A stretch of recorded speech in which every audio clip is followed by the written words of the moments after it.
দেখতে পাচ্ছি যে সেই আগুন নেভাতে কিন্তু ফায়ার সার্ভিসের বেশ কয়েকটি ইউনিট কিন্তু কাজ করছে, প্রায় 13টি ইউনিট কিন্তু ফায়ার সার্ভিসের কর্মকর্তা কিন্তু এই আগুন নেভানোর জন্য কাজ করছেন। এবং এই মুহূর্তে দর্শক দেখতে পাচ্ছি যে ভেতর থেকে কিন্তু প্রচুর পরিমাণ কিন্তু আগুনের ধোঁয়া সেটি কিন্তু বের হচ্ছে, আমরা সেটি দর্শক আমরা লক্ষ্য করতে পারছি এবং আপনাদেরকে দেখানোর চেষ্টা করছি।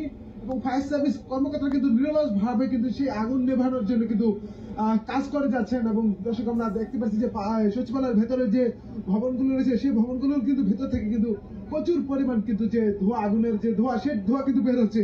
এখানে কিন্তু ফায়ার সার্ভিস কর্মকর্তা রয়েছেন এবং আইন শৃঙ্খলা বাহিনীর বিভিন্ন কর্মকর্তা কিন্তু রয়েছেন এবং পুলিশ রয়েছেন, সেনাবাহিনীও কিন্তু রয়েছেন। তারা কিন্তু বিভিন্ন কার্যক্রম কিন্তু চালাচ্ছেন। এবং কিছুক্ষণ আগে কিন্তু একটি ঘটনা ঘটেছে এই সচিবালয়ের সামনে, দর্শক সেটি কিন্তু আপনাকে দেখানোর চেষ্টা করবো। এই সচিবালয়ের সামনে যে আগুন লাগেছে এবং ফায়ার সার্ভিস কর্মকর্তা কিন্তু নিরলস ভাবে সেই আগুন নেভানোর কার্যক্রম চালাচ্ছেন এবং এক পর্যায়ে ফায়ার সার্ভিস কর্মকর্তা কিন্তু রাস্তার অপর পাশ থেকে কিন্তু পানি নেওয়ার জন্য কিন্তু রাস্তার পার হতে গিয়ে কিন্তু একজন ফায়ার সার্ভিস কর্মকর্তার উপর কিন্তু রাস্তায় যখন যান চলাচল করছিলেন একটি ট্রাক কিন্তু ফায়ার সার্ভিস কর্মকর্তার উপর কিন্তু উঠিয়ে দেয়। এবং দেখতে পাচ্ছি যে সেই সড়কে কিন্তু এখনো কিন্তু তার কিন্তু যে শরীরে যে রক্ত সেটি কিন্তু লেগে আছে। এবং দেখতে পাচ্ছি যে ফায়ার সার্ভিসের যে তার যে হেলমেটটি রয়েছে সেই হেলমেটটি কিন্তু সেই অবস্থাতে কিন্তু এখন রয়েছে। এবং দেখতে পাচ্ছেন যে ফায়ার সার্ভিস কর্মকর্তা কিন্তু সেই আগুন নেভানোর কিন্তু কার্যক্রম চালাচ্ছে। এবং আমরা সেই ঘটনা নিয়ে একজন প্রত্যক্ষদর্শীর সাথে কথা বলবো। হ্যাঁ, তারা কিন্তু উনি যে আসছে এখানে, উনি কিন্তু এখানে পানি খোঁজার জন্য আসছে। যেহেতু পানি অতি শীঘ্রই শেষ হয়ে যাওয়ার সম্ভাবনা আছে, এই যে রোডটা যে পানি নিয়ে গেছে, উনি মূলত এই খোঁজটার জন্য আসছিল।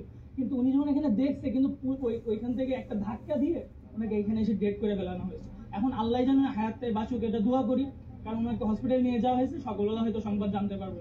এটাই হচ্ছে ব্যাপক যে আগুন, সেই আগুনের কিন্তু তীব্রতা কিন্তু লক্ষ্য করা যাচ্ছে। এবং সে আগুন কিন্তু সচিবালয়ের বেশ কয়েকটি ভবনে কিন্তু ছড়িয়ে পড়েছে। সেই আগুন কিন্তু এই মুহূর্তে দেখতে পাচ্ছেন যে বিশাল আকৃতির যে ধোঁয়া, সেই ধোঁয়ায় কিন্তু ছড়িয়ে পড়ছে সচিবালয়ের আশপাশ। এর মধ্যে দেখতে পাচ্ছি যে সচিবালয়ের বিভিন্ন পাশ থেকে কিন্তু ফায়ার সার্ভিস কর্মকর্তা কিন্তু সে আগুন নেভানোর কিন্তু কার্যক্রম চালিয়ে যাচ্ছে। কিন্তু ফায়ার সার্ভিস কর্মকর্তাদের বেশ অসংখ্য টিম কিন্তু এই মুহূর্তে কিন্তু বেশ 13টির মতো কিন্তু ইউনিট কিন্তু কাজ করছেন ফায়ার সার্ভিস কর্মকর্তারা।